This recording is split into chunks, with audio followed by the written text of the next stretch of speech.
Assalomu alaykum azizlarim. Mana bugun kecha ham so'ralyapti. Judayam hozir berganman, albatta artroz, artritlarni berganman, lekin ko'proq bo'layotgan savol tizza og'rig'i haqida bo'lyapti. Sizlarga ham shunaqa og'riq bormi? Bormi? Nima bo'lyapti? Kommentariyga yozinglar. O'sha sizandiq og'rig'ingizga qarab yana boshqa temalarni topishga harakat qilaman. Shuncha kommentariyada yozinglar. Bir nevrolog, bir yaxshi bir nevrolog borda, o'shani nevrolog tavsiyasi bu albatta nimada Yevropadan olganman. U aytyaptiki, tizza bo'g'imi yangiday bo'ldi degan joylarni juda ko'p o'qidim. Demak, tizza bo'g'i o'zi tizza bo'g'imi og'rimagan inson yo'q, bilasizlar. Hattoki yoshlarda ham og'riydi.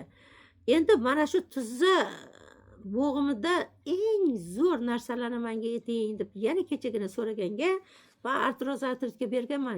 Yana shuni qaytarishga, tabiiy davolarni zo'rlarni sizlarga o'rgatmoqchiman. Kim nimadan zo'r davolanganligini eshitgandan keyin shunga xulosa qilasizlar. Demak, mana shu tizza bo'g'imi og'rishida birinchidan shish bo'ladi va og'riq. Bu ikki narsa. Mana shu ikkita narsani, shish bilan og'riqni yo'q qilish eng zo'r yo'llari. Yozinglar kerak bo'lsa. Birinchisi, ichida men aytganlar ham bor o'rtoqlar. Shuning uchun birinchisi, men o'zingizga sizlarga aytganman, tuzli bog'lam.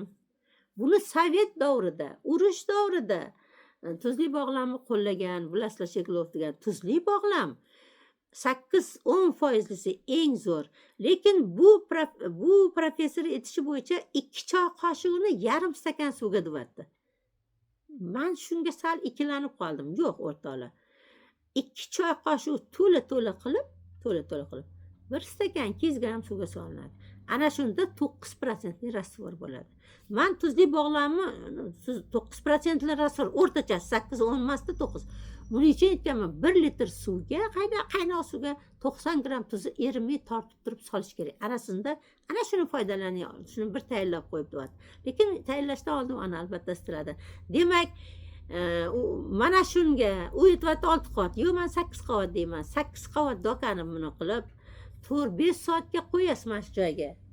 Lekin ustidan bu tuzli bog'lam bo'lganda hech qachon plyonka o'ramang. Bunga perganat qog'ozi qo'yingda, bint bilan yoki nima bo'ladi? Bint boru o'raydigan, venaga o'raydigan. Ana shu kechirasizlar. Og'riyotgan joyga shuni deydi, bog'lang deydi. Hech qachon salofan qo'ymang. Haligi pergament qog'oz, mana shuni bo'ylab qo'ying, qimirlamaydigan qilib qo'ying deydi. Yoki bo'lmasa, mashni o'shani qo'ydingizmi deydi. Bint bilan o'rab turib, uni ustidan maska bor-ku, maska. O'sha maskani bundoq tortib qo'ying deydi. Maska juda ham yaxshi ishlaydi deydi. Mana sizga yo'llari. Men shuni qilaman va oyog'imda og'ruvdan qutulaman deb bir ayol yozibdilar. Yana bir odam aytibdi, bu meni shaxsiy opitim dedi. Lichniy opitim dedi. Tizza og'risa dedi, tizza sohasidagi og'riyotgan bog'lamni, muskulni aniqlab, tepaga qarab ezib boraman. Agar mana qarang, buni metodi bunaqa masala uchun. Men tizzam og'riyaptimi, qarayman, eng og'rimash tizzani atrofida topaman, tepa tomondan topaman dedi. Og'riyotgan boyram ko'proq og'riyaptimi, muskulmi? Ana shu muskulni demak, mana nima qilaylik, mana tizzangiz. Bu yog'i soni. Mana shu yerdan og'riyotgan joyini topamanda, mana shundan tepaga qarab, chanoq toza somoqasiga qarab, mana shuni ezib boraman deydi. Qarang, o'sha bitta sababchini men o'zim yaxshi massaj qilaman va tirsak og'risa, o'sha og'riqli muskulni topib erkak qilaman deydi. Tizzada. Endi tirsakni o'zi og'risa ham xuddi shunaqa. Yelkagacha mana o'sha og'riyotgan liniyani men massaj qilaman.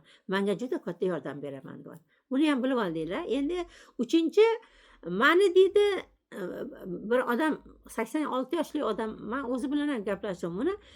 Menga deydi eng zo'r yordam beradigan qizim deyapti, karam barga yumshatib, sal bunda urib, birola issiq suvga deydi. Yo'q, issiq suvga solmang. Undan ko'ra o'zini yumshating, yorilmaydigan. Unga albatta toza asalni surtib kechasiga qo'ydim dedi. Plyonka bilan pishi o'radim dedi. Unga kompress qilib qo'ygan ekan, albatta pishvoy plyonkani o'raysiz. plyonka o'ragan sochi bilan oladimda, keyin aytmoqchi bo'lganim boyagi elastik bint bor-ku, ana shu elastik bint bilan mahkamlab qo'ydim deydi. Menga deydi har doim shu yordam beradi. Bir necha bor qilaman deydi kechasiga, ancha paytgacha yaxshi yuraman. Keyin baland stulga o'tirib, oyog'imni osmonga stulga o'tirib olamda, bolalikda qilgan oyoqlarimni oldinga orqaga o'ynayman dedi. Baltaydim mana oyoq. Stolga o'tirib ol desa, oyog'ingiz osilib turibdimi? Shu oldinga orqaga shunaqa qilsa, tizza mana bukradi bunaqaga nima tizangiz. Ana shuni qilaveraman deydi. Bu narsani men hozir oxirida yana bir chiroyli bo'lgan voqeani aytib beraman, mashq haqida. Demak, bolalikdagi oyoqlarni oldinga orqaga o'ynayman, 20 minut qilaman deydi. Tizzamga, lekin aytib qo'yaylik, ba'zilarda kuchli yemirilish bo'lsa tizzasida, bu og'riqni kuchaytirib yuborishi mumkin. Qarang, har bir organizm o'ziga xos individual holatda bo'ladi. Men dedi, Newton bo'yicha daraxtni ushlab tik belimni tik qilaman-da, daraxt oldiga borib ushlab, daraxt ushlagan holatda o'tiraman, yarimta o'tirgan holatda tizzamda, yarimta o'tirgan holatda turaveraman mashq qilib. Bu ham yordam beradi. Men esa kechasiga xren bargini qo'yaman dedi, 5-6 soatga. U quriydi dedi. Keyin dedi, xren bargi quriydi, to'kiladi. Va mana shu xren bargi meni og'riqni nima deydi, suqirib oladi dedi. Yana qaytaraman, xren bargiga masalan allergiyasi bo'lsa, yoqmaydigan odamlarga bo'lmasligi kerak. Lekin uni isbotlangan 100% menga yordam berdiganlarni eshitdim. Menda tizzamda tog'ay disk yirtilgan. Men operatsiyadan o'tkaz qildim. Tizzamdan qon oldirdim. Ana tizzasi og'riyotganda eshitdinglar, hijoma vakuumda tortadi banka bilan. Mana shu hijoma qildiraman, doim tizzam og'rib qolsa, yaxshi yuraman, keyin shishlar ketadi, og'rib qoladi. Men deydi, tizza shishganiga ibuprofen degan dori bor, ibuprofen degan tablet. Keyin tabletga ichadiganligini aytibman, mayli. Bunga bir tabletdan 4 mahal ichaman, ovqatdan keyin ichaman va menda og'riqlar qoladi deydi. Endi buni hamma organizmga yana qaytaraman har xil. Men deydi, men tizzamni og'riganiga tuzli vanna qilaman. Tuzli vanna, albatta tuzli vanna u burundan qolgan narsa. Tuzli vannani eshitgansizlar. Demak, vannaga tuz solib, bir pochka soda solib qilsa ham bo'ladi, katta vanna bo'ladigan bo'lsa. Tuzli vanna qiladi. Lekin bu odam oyoqqa ko'proq qilar ekan. 4 kun qilaman tuzli vanna, kechasiga qilaman, shish ketadi. Keyin albatta mashqlarni ham oyoqlarni harakat qildirish kerak. Harakat qonni yurg'izish kerak. Qonni yurg'izmasangiz bo'g'imlardagi har bitta bo'g'imda albatta yallig'lanish prosesi bo'ladi o'rtoqlar. Yallig'lanish bo'lmasa, o'tda to'satdan og'riq bo'lmaydi. Shuning uchun albatta harakat shu joyga qon oqishini kelishini yaxshilasangiz yordam beradi. Bir odamni menga taklifi juda yoqdi. Men deydi, mel karom bargini yumshatib qo'yaverdim. Yaqinda deydi, doskaga yozilgan mel bo'lardi-yu, ana shu melni olib aptekada ham bor dedi, maydalab karamel listiga, haligi yumshagan karamel listiga asalli o'rniga shuni so'rib qo'yaman dedi. Juda zo'r menga yordam beradi deydi. Men shuni deydi, shu kompressni ko'krakda kestaga ham qo'ydim. Albatta onkolog kasalga mumkin emas edi. Kompress menga juda yordam beradi. Bir 45 yoshli ayol yozibdilar. Qarang, 45 yoshli ayolni oyog'i og'riydi. Endi yana bir misol, sanatoriyada bir boyroq odam yotibdi-da. O'sha sanatoriyga bir ikkita baland skameyka, oyog'i bir yerdan 1 metr ko'tariladigan baland skameykani olib berib tashlabdi o'z cho'tga, sovg'aga. Sababi mana shu yerda oyoq og'riqlar zo'rg'a yurganlar borib shunga o'tirib, mana shu oyoqni baltat nogi deydi. Oyoqni shunaqa qilib osiltirib, men aytganda tizzalarni bo'g'ib, ochib mashq qilsa, oyog'ini tizzalar yurib, shu sanatoriyadan sog'ayib kirib ketadi. Qarang, demak, boyga aytganim bu yerda ham bejiz emas ekan. Endi qarang, zulik shishni ketkazadi. Tizzaga limfa ustiga qo'ying deydi. Endi limfani topolmaydi. Albatta tizzani shilada atrofiga albatta zuluk qo'yayotgan vrachga qo'ydiring albatta. O'zi biladi qayerga qo'yish kerak. Zulik, hijoma narsa tizzaga yordam beradi. Tizzam og'risa eng arzon Dimexit aptekadan olaman, kompress qilaman. Albatta uni suyultirib, bir suyultirib deydi. Men ibuprofen degan dorini aytdim-a, buni tabletkasi. Men o'shani gellari bor dedi. Gellardan suraman. Yana bir aytyapti dedi. Aptekada bor Bishop Fit degan nima bor ekan, dori. Kechasiga kompress qilaman 10 kun. Geli bor, kremi bor. Albatta geli, kremini ishlatmasdan men suyug'ini olib turib ana shuni suraman dedi va o'rab yotaman dedi. Yana bir odam yozadi zo'r narsa. Men marlini aroq bilan shimdiramanda 4-5 soatga qo'yaman. Aroq. Toza aroq qo'yarkanlar. Tuzalguncha shuni qilaman dedi. Bir kunda bir mahatdan qilaman, ko'p qilmayman. Ustidan pishori plyonka aroqni surib turib prosta surarlar. O'tga kompress qilmaylar. Aroqni mashtga demak malliga aroq bilan mashtda shimdiramanda dedi. Uni kompress qilsa ustiga plyonka qo'yadi. Yo'q, plyonka qo'ymasdan dedi. Mana shu shimdiramanda tuzalguncha ustidan pishivi plyonka ba'zilar qo'rqmasa agar pishivi plyonkani bir soatga o'rayman dedi. Keyin 1 soatdan keyin uni olib tashlayman dedi. Keyin ustidan bit bilan o'rab qo'yaman dedi. Kechasiga qo'ysa ham 3-4 soatdan keyin albatta endi bu narsani qo'ygandan keyin, masalan, qo'yganingizdan keyin plyonka bilan o'rab yarim soat, 1 soat tursin-da, 1 soat, borani 2 soat. Undan keyin plyonka olib tashlagan holatda ham yana 1 soat, 2 soat turar ekan. Kechasiga 3-4 soat olib tashlasa bo'lar ekan. Men ham tuzli bog'lam qilaman. Eng zo'ri, eng 100% ishongani shu tuzli bog'lam.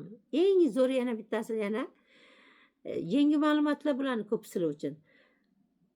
Hibi materialga, ya'ni paxtali materialga mayda to'g'ralgan piyozni solib, bu metodni men o'zim qo'llaganman. Buni men yetganmanmi yo'qmi? Bog'lamlar tortishib qoladi-yu. Rastijeniy svязка deydi. Cho'zilishi, bog'lam cho'zilib qoladi, tortishib. Siyosiyda urib olib shishib ketadi. Eng zo'r narsa bilib olinglar. O'rtacha piyozni misrobkadan chiqaringlar. Yoki bo'lmasa qirg'ichdan chiqaringlar, yoki bo'lmasa mayda to'g'raylar. Ana shuni mayda to'g'raylar. Ana shunga bir qoshiq agar misrobkadan chiqarsalar, suvni ozgina tashlaylar. Yo'q, o'zini mayda to'g'rab qilmoqchi bo'lsangiz, palay qilib mayda qilib qilsalar, g'ijimlab, ana shunga g'ijimlamassangiz ham bo'ladi. Shunga bir qoshiq, bir osh qoshiq haligi tuz solasiz. Shakar, faqat shakar. Piyoz bilan shakarni mashq qo'ysa eng, demayman, piyoz bilan shakardan zo'r dori paydo bo'lsa kerak-da. Mana shu men o'zim ham ishlaganman, rosa foyda bergan. Shuni qilinglar. Buni qilayotgan odam ham aytadiki, elastik bilan shuni qilib turib, elastik bilan o'rab qo'yaman. Menga yoqadi dedi. 12 yildan beri mana shuni qilib, 12 yil burun ko'p qilganman shuni deyib va 12 yildan og'riqni sezmayman. Chunki men oldin bir qadam yura olmasdim dedi. Erimga podagrada oyoqlarga tuz bog'lam qo'ydim. Ot yog'i deydi, oyoq og'riganga zo'r deydi, ot yog'i. Keyin oyog'i og'riydiganlar perlovka bor-ku, ana shuni kasha qilib ko'p yeyishinglar kerak ekan. O'zi rosa foydali ekan. Men deydi 2 choy qoshiq tuz, yarim stakan suv bilan kechasiga qo'yaman dedi. Buni endi kuchlilik qilib ketadi, etib qo'ya qoling. Buni qo'yadigan bo'lsangiz plyonka ura olmaysiz. Uni shunda o'zini urab, oddiy qog'oz bilan ustidan betidan boylab qo'ya qolasiz. Men dedi bittasi vannaga yarim pochka soda, yarim pochka tuz solamanda vanna qilib yotaman, maza qilaman. Meni retseptim bitta tuxum sarig'i, 1 choy qoshiq tuz aralashtirib, tizzaga surtib, pishivoy plyonka bilan o'rab kechasiga qo'yaman. Surtashgansiz. Bitta tuxum sarig'i bilan, demak, bitta tuxum sarig'iga 1 choy qoshiq tuzni solasizda, aralashtirib, haligidan keyin yaxshilab surtgan tizzangizga. Keyin uni dedi, kechqurunga dedi, men surtganingizdan keyin pishivoy plyonka bilan o'rab, kechasiga qo'ying dedi. Ertalab uni olib tashlashingiz mumkin, shish va og'riq qoladi dedi. Demak, surtasiz, uni ham kompress qila ko'rmang. Endi 60 yillik bir vrach yozyaptiki, o'rtoqlik gipertonsiyga rastvor bu siz aytganda 2 choy qoshiq yarim stakanga emas, haqiqiy gipertonsiyga rastvor 2 choy qoshiq bir 200 gram suvga, qaynagan suvga, yarim stakanga emas. Ana shunda to'g'ri bo'ladi. Endi mana sizga bugun yetkazmoqchi bo'lgan narsalarim shulardan iborat edi va yana siz bilan uchrashamiz.